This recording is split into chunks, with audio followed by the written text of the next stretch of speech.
the Habs are only going to get better. So you can see it as an arrival, but I think with the way things went around them and within the group, it still does feel like house money. Frankie Corrado of TSN to discuss some Montreal Canadiens. Frankie, how are you? What's going on, fellas? All good over here. You know what? Quite a compliment to think I can do play-by-play. Thank you. No, listen, you are legitimately one of my favorite color guys in the league. You are rising up the ranks. Your work this year on TSN has been unbelievable, and also unbelievable, the Montreal Canadiens. Like, as a Bruins fan, it makes me feel disgusting down to my bones how excited I am about the Montreal Canadiens. Did you predict or see any of this happening this year for the Habs? Not as quickly as it did happen. There were points this season where it felt like the same old song and dance for Montreal. Like, they started the season the worst defensive team in the NHL. And it wasn't even close. And then, they would show signs of kind of turning it around. And then, I go back, there was a game December 12th against Pittsburgh. It's like 2-2 or 3-2 going into the third period, like a very attainable game. They let in 6 on home ice in the third period. And I'm like, well, they're right there. Like, that's what they are at that point. And then it felt like from there on, they started to really turn things around. But the way they kind of have progressed and gotten to this point, it's been so impressive on so many different levels. I think from the coach, from the leadership guys, the young guys there, the goaltending, Lane Hutson, like, there's been so many amazing stories with this group. And they came such a long way in such a short period of time, to the point where we were talking about, another top 5 pick. Who do you want to take? You want Misa? You want Martone? You want Hagens? Oh, no. What if Matthew Schaefer is there and you have to draft another defenseman? You have too many. To now, is Washington kind of worried about the Habs in the first round? Or could the Habs catch the Ottawa Senators for the first wildcard spot? It's crazy. Like, what a turnaround it's been. Does it feel like house money, or does it feel like an actual arrival? Because given the names that you said and the young players that they have, I feel like this should feel like an arrival, and that this should be the first of however many years of reaching the postseason. It's a good point, and I think it should be an arrival, but I think right now it does feel like house money, because not a lot of people would have expected them to make the playoffs at this point. So it's a pleasant surprise, and so I think you still keep that in mind. Because of how quickly they progressed. And I think, the Rangers having the season that they had, other teams around them that didn't quite, like Detroit didn't make the jump. Buffalo, we know where Buffalo is. So I think with all that being considered, the Habs are only going to get better. So you can see it as an arrival. But I think with the way things went around them and within the group, it still does feel like house money. But do you feel like there's actual potential upset written on this story here? Because it does feel like the Canadiens, as exciting as they are, they're still a very imperfect team, and you can maybe back this up, but it feels like they lead the league in winning games that they probably don't deserve to win, which is part of the excitement. Does that carry into the playoffs? Are they going to be exposed as a very flawed team, or is it is there upset potential there? They're not a perfect team. They lead the league in third period comeback wins this year. They're a resilient group. But, from wire to wire in a game, they have had a hard time kind of carrying the mail and kind of winning it from start to finish. So you go into the playoffs and you're like, okay, it's great that you can come back in different ways, but what happens when that dries up, right? Mm-hmm. And so I think that's something that people will have to keep in mind when they watch Montreal. For them to upset Washington, if that's who they end up playing, Washington, things would have to go pretty bad for Washington, whether it's goaltending or not being able to find the emotional level that they had prior to Ovechkin, achieving what he achieved. You never want to count a team out, because I think the last time the Canadiens went to the finals, a lot of people had counted them out right off the bat, playing against literally Toronto. had to eat a hat. Gave them a chance in that series, and then they went all the way to the final. So, I'm not going to say that there isn't upset potential, but there still is, the makings of a team that is not exactly built perfectly for this. It's just something about this group where, whether it's like Montembeault having great stretches or Hutson being unstoppable or the first line taking over games, or just like they found ways to, they found ways to just keep themselves around in games and manage them without throwing it away, which is something they did last year. They're not a perfect team, but they'll be a difficult out for sure. What worries me about the upset potential for the Canadiens is that their opponent is like the ultimate. You think you shouldn't be here? You think we were so? You think we thought we were going to win the President's Trophy? We were here to watch Alex Ovechkin score goals, and then every trade we made worked out. We're the ones playing with house money. You guys at least were in the Cup final a few years ago. That's so true. That's why I'm praying to God that they get the Leafs, because it's the one. It's the one matchup where I could root for the Canadiens, and not feel super dirty about it. And I actually think that they could win that series. Well, and think about this: like Ottawa and Montreal play tomorrow. If Montreal wins that game, they're only 1 point back of the Sens for the first wildcard spot. So there's a realistic chance it could happen. And I think when it comes to Washington, like Spencer Carberry is probably going to be the coach of the year and deserves to be coach of the year. I think Marty St. Louis deserves to be right up there as well with what he's been able to do with the individuals on the team, the team collectively as a group, how far they've come in such a short period of time. And this is a guy that I think a lot of people were very skeptical of when he got the job because he hadn't coached anywhere in pro hockey before. It was just the great Martin St. Louis, who everyone knew was as intelligent and bright of a hockey mind as you could find, over the last however many years. Could he actually coach, though? And the answer is, like, the proof is there. Cole Caufield last year had a terrible shooting percentage. He was like a 9% shooter. So what did Marty get him to do? He said, screw it, man. Just round out the rest of your game because next year you're going to score because you're not going to be a 9% shooter next year. Now he's a 16% shooter with 37 goals, and he plays a complete game on a first line that can go head-to-head against Barkov's line and win games, which we saw them sweep the season series against the Florida Panthers. Nick Suzuki's turned into a point-per-game player now. Lane Hutson is nothing short of, I don't even know the word to use anymore, but it's been incredibly impressive. Slavkovsky's progression, using Line A in the right ways. Alex Newhook has really kind of found his niche. Like, you go up and down the roster and you're like, this guy, Marty St. Louis, his fingerprints are all over these players individually. And then you look at the group where at points this year, they're 8th in the Atlantic. You're counting them out. You're like, it's another top 5 pick. And they find a way to make the playoffs. So it'll be two, like if that series happens, it's two of the, the coaches of the year going head to head, as well as two of the nicest stories as far as the teams involved.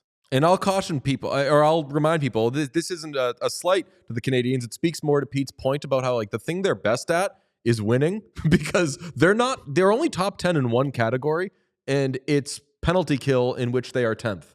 Like they are middle of the pack or below in kind of a lot of the key things, and they just find ways to win games. So good on them. What do you do with Ivan Demidov once he arrives?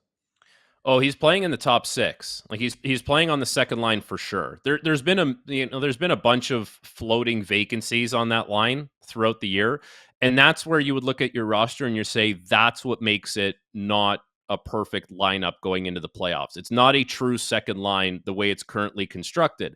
Like Alex Newhook, when it's all said and done, if he's your third line center, chances are you're in a pretty good spot. Mm-hmm. But right now he's a second line center. And Patrick Laine, he's a second line guy. Like, you know how to use him. You don't expect too much from him 5-on-5. Let him get his cookies on the power play. That's fine. But Demidov is going to be playing, second line left wing, call it. And I don't see any reason why he wouldn't. And like it's really significant, this guy, because we talked about how Montreal has turned the corner here and now they've arrived to the playoffs. Well, they're probably getting the most skilled guy of that entire group now. Like he's more skilled. He's going to be more skilled than Suzuki and Caufield and Slav. And, Hudson's different because he's on the back end, but like this is the big one for them. Like this is getting Kirill Kaprizov essentially. It's pretty impressive what he's been able to do. And so I think, as far as immediate impact, That remains to be seen because he's been playing in the KHL. There's cultural differences coming over. It takes you a little bit of time, but there's no doubt like he needs to play in the top six and play minutes for this team, and he's probably going to help them sooner rather than later. I want to talk about Lane Hutson because like I saw Lane Hutson at BU. I loved him at BU. I thought that he was going to be an awesome player in the NHL. I did not expect him to be this good, this fast. What is the ceiling for Lane Hutson at this point? Because we've seen his rookie year eclipse some of like the best defensemen of a generation with guys like Cale Makar, Quinn Hughes, all those guys. What's the ceiling for a guy like Lane? I think we're going to be talking about him with those two guys for a long time, Makar and Quinn Hughes. As far as, can he be better than them? For sure. It's just we're always going to talk about like, one A, B, and maybe one C now with this guy. I think he's that good. He's that special. He's such a workhorse. Like he doesn't take a day off at all. Like every optional he's on. Every time they give him a mandatory day off, he goes on the ice. Like it's crazy. This guy lives for hockey. He's like a hockey playing machine. And I think his progression this year has been really impressive because when he first started, it felt like he was trying to score a goal or make something of some kind of substance happen every single time he had the puck. And I don't think he was calculating that risk correctly. And there were times where, the clips would go online and you would see people saying, look at this, like trying to do too much or defensive liability. But as time went on, like he started to get a feel for, when you take the risk, when you just do the simple play. Like I'll equate it to music and like a guitar player, right? Like you want to have a guitar solo in every song, but the love ballad, you can't just start shredding and go nuts because it doesn't work. It doesn't sound right. And so Lane Hutson has realized when it's a love ballad and when it's time to shred and go crazy. And so that's been the biggest thing that you've seen out of him, just picking and choosing his spots better.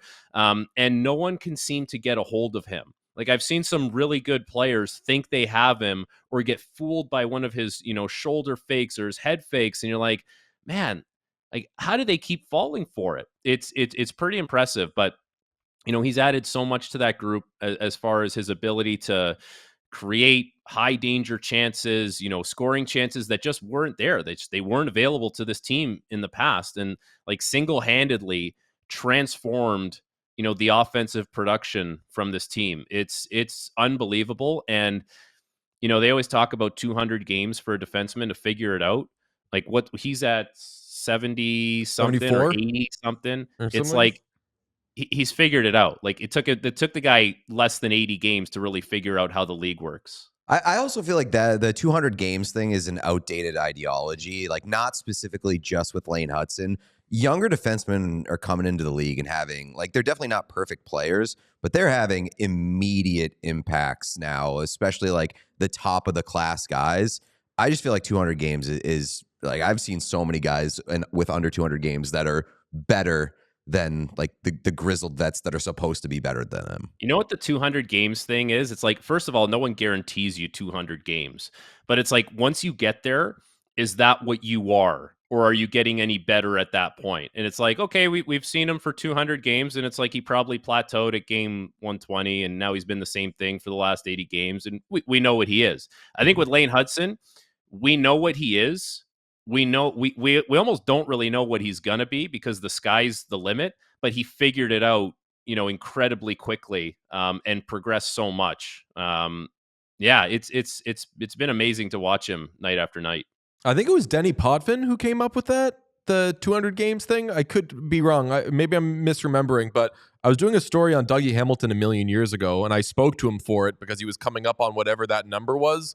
Even at the time, this was probably like 2014, 2015 or something, and he was like, oh no, like that's wrong now. Like guys can just come in and make an impact. Well, I mean, we had the discussion yesterday about Colby Armstrong's point about how like wingers who are really good defensively should now start getting real Selke consideration because of the defensemen. They have to take care of the defensemen, right? Who are coming up the wings. So like the game has just changed. Yeah, it has. And you know what? We're not that far away. I think with the Selke though, it's like we had the Kopitar years, and it's almost like we're just going to have the Barkov years, like we had the Bergeron years. It's almost like someone's going to have to do something or get known for something on such a high level to like snag it away from Barkov at this point. And it felt the same with Bergeron and Kopitar. But you're right, like it is changing. Hudson's so involved in the play. He's so good at getting up the ice, and I don't think he gets enough credit for how competitive he is. Like so many times this year, we have seen him go up against guys that are 6'2", 6'3", 210 pounds. And he's got this way of maneuvering like through their arms. So he'll kind of lead with his stick. He's fast, like he's really quick. So he'll cut at the last second right through your arms. Then the big guys, they get handcuffed. And then next thing you know, he's so quick at turning and he's so agile. He's got the puck and he's going the other way. And you're like, he did it again. Like, whether it was, Rantanen, I saw him do it to him. Like, there's just so many examples. It's hard to name like the individual ones. He's done it so often this year, but that's where I think he's almost underrated. If you can think of a way or an area Lane Hutson is underrated, it's that way. Just finding ways to win battles against guys that are bigger and stronger, which is basically the whole league. Frankie Corrado, your analogy on Lane Hutson and the kind of serving the song really spoke to me, because the best guitar players do that. They're not just there to scream the whole time. Don Felder, I'm talking about just showing up, playing the song well, and when it's your time to shine, you shine. But you got to know, there's electric piano going on. There's other things that need to happen for your solo to really hit when it's your time. So you're amazing at what you do, Frankie. Thank you for coming on. Thank you guys so much for having me. I appreciate it. Big fan of both of you. Thank you. Last thing I actually should know, like, you're going to be doing playoff games in Montreal.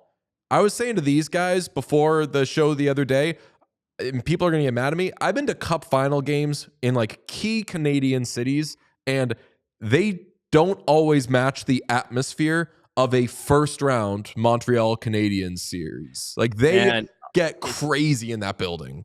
It's, you know what it is in Montreal? The fans show so much initiative. Like the game we just did on Tuesday, they're getting worked by the wings. And then there's moments in the first and second period where they're getting worked, and you're like, you can feel the fan buzz start to pick up. It's like they realize what's going on, and it's like collectively as a group, they're like, okay, the boys need us. So let's get something going in here. Let's get some cheers. And then the fans wanted it so bad. There was a 1-goal lead with like just a few minutes left in the period, and they started going Ole. And you're like, these guys are going Ole. They wanted it so bad. They started the Ole with a 1-goal lead, like a couple minutes left in the third. All they want to do is cheer, man. They show so much initiative, and it's such a fun building. It's the best office in the NHL, and I'm so grateful to be there. It makes Pete sick because that's also fucking lovable, isn't it? It is. And I mean, like, the serving the song thing kind of applies to the pregame ceremony in Montreal too, where it's like, they're not telling you to get on your feet and scream. They're not playing like this hard amp up music. They're turning the lights out and playing the fucking Coldplay song that for some reason just gives me goosebumps down to the bones. It is unbelievable, the atmosphere up there. So it does. It makes me sick.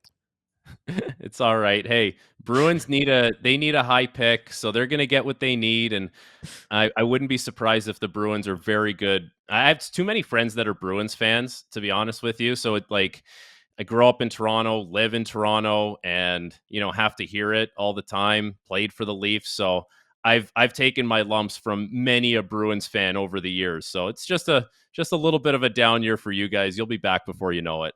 Respectfully, I've also been to first-round Maple Leafs games, and the atmosphere doesn't quite get there for just a lot of like, that could be what are we doing happening here, and dread. But Frank, thank you so much for joining us. We would love to have you on just a million more times because you're so good at what you do. Thanks, fellas. Have a good one. We all silly like the mayor.